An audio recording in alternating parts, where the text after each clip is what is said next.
So, hello, everyone. It's us again, Felicia and Jen. I'm Felicia. And I'm Jen. And Jen, we're talking about something interesting.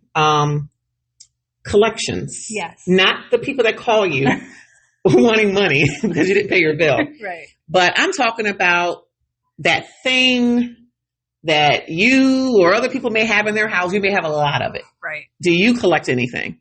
Actually, when we talking about this, I didn't think I had anything, but I do. Oh. So, other half started first. He collected oil lamps. Okay. And I started collecting with him. Now, every time I see an oil lamp, I want to buy it. So, I don't know. Do you know what an oil lamp is? It's the one, isn't it, where it has the wick in it? And you somehow, we have a lot of them. So now I'm at the point where I want to find just the very unique ones. And they make like tabletop ones and they have chandelier versions of them. Although I feel like if I got a chandelier version of it, I don't know where I would put it. But yeah, I collect oil lamps. I would probably say I have about 15 of them now. Oh. Yes. All over the house. And they're good for when the power goes out. Yeah. So they're useful. In the wintertime, they put off a lot of heat. So you're collecting something. You're collecting something that you can actually use. Yes. Okay. Well, I found some people online that are collecting some things too. There is a lady who collects everything is lemon print. Lemon print clothing and all accessories. I saw the pics and everything is lemon print. Everything she has is lemon. Lemon print. She is obsessed with lemon print. That's kind of like, that's something she chose, obviously, right? Because you feel like I wanted to, like, oil lamps is a very specific thing where I feel like most people won't buy me oil lamps. But if you say you like something, usually you end up getting a lot of it. But she has, unless she gets so much lemon stuff, she can't get anything else. But she chose her whole outfit and everything lemons. She made that clothing and accessories. And see, I became a sloth collector because of other people.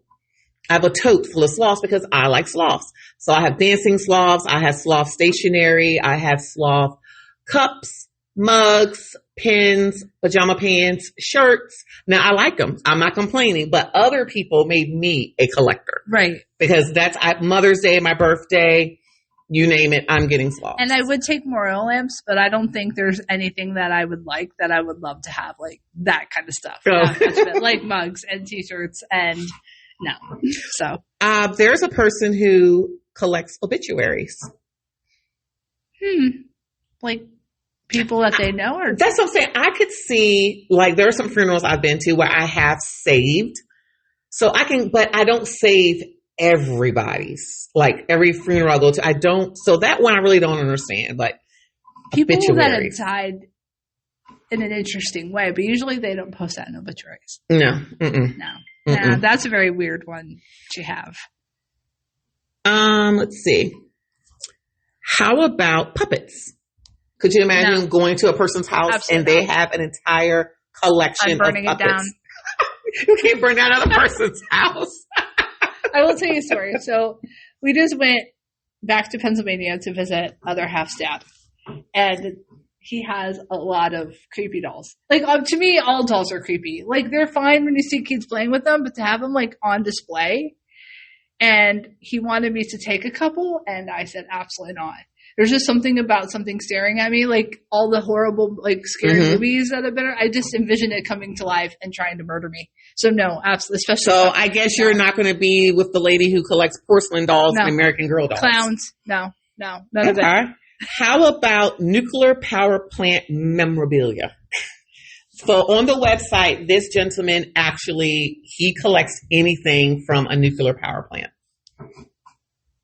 I don't even know what that would entail. Did you know? Did it show anything? It showed some pictures. I'm going to have to show you the website where I got some of this stuff from. Yeah, I'm like, that would be cool. I'm kind of interested to see what the memorabilia would be. How about ancient pottery toads? Again, I don't know what that is, but it sounds cool. I am thinking about toads made out of pottery, like made out of clay. That's what I'm thinking. Pottery toads? I don't know what it is. Something you should just Google, maybe. Yeah. How about antique coffins? A person just has a house full of antique coffins. if they have a big enough house, then that's fine. But Again, do you walk in and the couch is just a coffin? Is it like antiques that never sold, or is it just like I'm find thinking, an antique coffin? Yeah, where would you find an antique coffin? And what makes it antique? Right, was there a body once in it, and where's the body? Yeah, we have to ask more questions. Miniatures. These are people that collect like miniature toys, miniature glass, miniature animals. Like everything is just miniature. If you had a dollhouse, yes, I can see that. Right. But my thought about knickknacks in general is like, you have to dust all that. Yeah, you have to clean it. So what if you would have to put it in something that you wouldn't have to dust it? Or throw it in the tote like I do my sloths. Yeah. But usually if you collect it, don't you want to display it? Like, do you ever just... I had. My entire headboard was full of it until one time I accidentally hit one of them and it started dancing because I have dancing sloths too. So I said, nope, can't do this. So they're in a tote. How about, this one's interesting, hyena skulls. There's a lady who collects hyena skulls. No. I'm picturing her out in the desert and the hyena has died. They're probably where they would be available. And she's just waiting for it to decompose. And she just takes the skull. Or you could buy it on Amazon. Probably. Axes and daggers. I want to meet this person. That I could see. I know some people who collect knives and stuff, so I believe that. This is for all of the fun people out here. A lady collects adult toys. Now collects. Doesn't mean she uses them. I don't think she's using. I think she just collects them and puts them on a bookshelf. Yeah. I don't know. Just imagine coming over for dinner for a dinner party and there's just a wall full of vibrators. That is a great collection back there. Wow. Man, that's a good one. Adult toys. Surgery pictures. This person actually collects pictures. Every surgery they've ever had, or they know if someone's had a surgery, they want the pictures. I guess so, because kind of with the obituary person, it could fit in a very small space. I may have pictures of my surgery on my phone, but I'm not. I mean, I did show you, but I'm not going around like, hey, you guys, look at pictures from my surgery. I mean, I don't think everybody wants to see that. I knew somebody once that they asked if they could record their surgery. I guess for like teaching purposes. So what if you got a copy of it and you could just show people your surgery? Okay.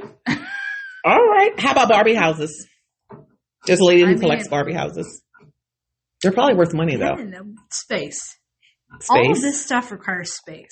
Then I guess the waterbeds is out of the question because there's a person who collects waterbeds. I had a waterbed once. I didn't own one, but I had a relative who owned one. And it was just weird. I don't know how she slept on it. It's not. Yeah, I don't know how she slept on that. No. And it wasn't one of the like good motion ones either. It was just like a true like 70s waterbed. So it was like, unless if you're the only person sleeping in it, it's not bad. Two people, it's very uncomfortable. And I was always afraid it was a spring leak. Then what do I do? Yeah. So there's a gentleman who collects old workplace safety and health paraphernalia like hats and earplugs. So maybe I bet you where does it come from? You would want him to go to places with you because he's always going to have safety stuff. Right. Like I can see, you and your sloths and the oil lamps being, and then maybe even the obituary because you're just fascinated with that.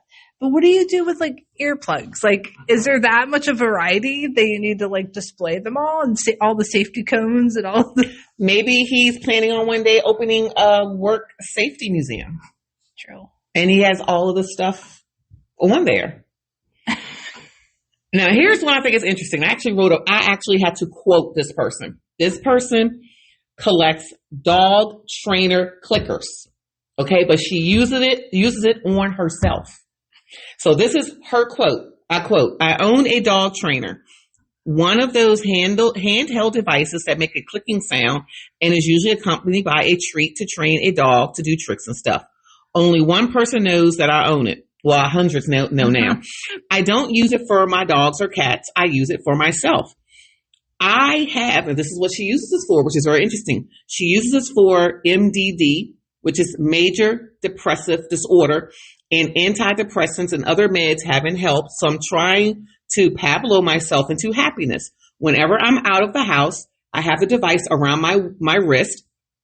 And I click the trainer whenever something makes me happy in hopes that by the end of the year, I will associate the click with happiness and I will be able to trick my brain into releasing serotonin on days when I'm particularly sad. I have high hopes. What do you think? Wow. That is interesting. Cool. I want to know what that is interesting. I would love to follow up on her to see if that actually works for her. Because you used to click to correct behavior or have them do something you want them to do, a dog. So could you trick yourself? So she's doing it, then when something makes her happy, click. Yeah. So I guess later if she hears a click, the click would then make her happy. I think it would be better if somebody else had the clicker then. Because if you knew somebody looked sad, you could click and then a memory would just pop in. Because I'm assuming then when you're feeling sad and you heard the click, then you would think of something positive if that's what you're associating with. Should we try it here? I guess. Why not? We're like walking around like, because I have a clicker at the house. Like we walked around like if something great happened and be like, click. Yeah. And then like a week or two later, if I see you looking sad, I just go click. See what she's probably going to be like, Felicia, what are you doing? That is interesting. So I can see. What about people who collect gross things? Like people who collect lint. Their teeth. Teeth, yes. That fall out. Like I do have my kids' first tooth, but I mean, I didn't collect all their teeth. But there are people that collect. Probably things that we probably even want to know. And some things we probably can't even say that people collect. I don't know why people are keeping. I guess like if we can find somebody that has a very interesting collection. There has to be someone out here. What? So those of you that are listening, if you know of someone that has it may be odd to us, but it's not odd to them. We don't judge. And we are a non-judgmental. We're curious. I like people. Yeah. I like finding out things about people. Please let us know. We want to talk to you. Don't get offended if you have a room full of dolls. I just may not come over. I may see it from I will be over your house during the times of daylight. Yes. Once it gets dark, I'm leaving. I'm not coming over for a sleepover. No. No, I've seen some movies about, like you said, the dolls. Yeah. Not staying over. Mm-hmm. But I'll come to your house and eat dinner. Yeah. I'm not sleeping there. No. And I'm probably only going to stay for an hour. Depending on how creeped out I am. Because the coffins, I don't know. I don't know if I can stay there. Like that clicker, if I'm over your house and something weird or bad happens, I'm going to associate it with your dolls. Yep. If I'm missing something, I'm assuming the dolls hit it on me. Yep. Yeah. So, I mean, Jen and I, we're okay. I mean, like I say, we're not going to disown you. We're just not going to be at your house often. Yeah. And we just may have our outings together at a public place. If I fear for my safety, I may or may not stay very long. That's all. Yes, but we will show up. We'll come to your house warming, your baby shower. We'll come. Yes. We're not staying long. I might just come in and fix a plate. Right. And I'm out. Or if you have conversations with those things, like objects, if you collect dolls and you talk to them, I may keep my distance, but I'll be there. Yes, and we'll still say hello to you at the grocery store. Yeah. I'll just keep I'll be near the exit, a couple feet away from you. Yeah, no judgment. No judgment here. We like everyone. But yeah, so this is, I just went on the website and I found some interesting people that were actually, very happy to discuss the things they collect. And this is what I found. Oh, seasonal cookie jars. So I guess you have your winter. You have your spring, your summer, fall cookie jars. Like those people that collect snow globes and stuff like that. Kind of snowmen and all that. Category. They collect things. They collect the cookie jars. And on a side note too, like if you guys want to hear a certain topic, you can comment on YouTube. YouTube. Just be nice. Again, Felicia is sensitive. Yes. So be nice. But I do read the comments. Yes. I do go on there. Positive. Positive. Yeah, we will take constructive criticism only. But I'm still probably going to get offended and cry because I'm sensitive. But I thank you all, for listening in, and I'm telling you, we have some great topics coming up. Yes, I'm excited about some of them. I really, really am. But thank you once again for listening. Bye. Bye, everyone.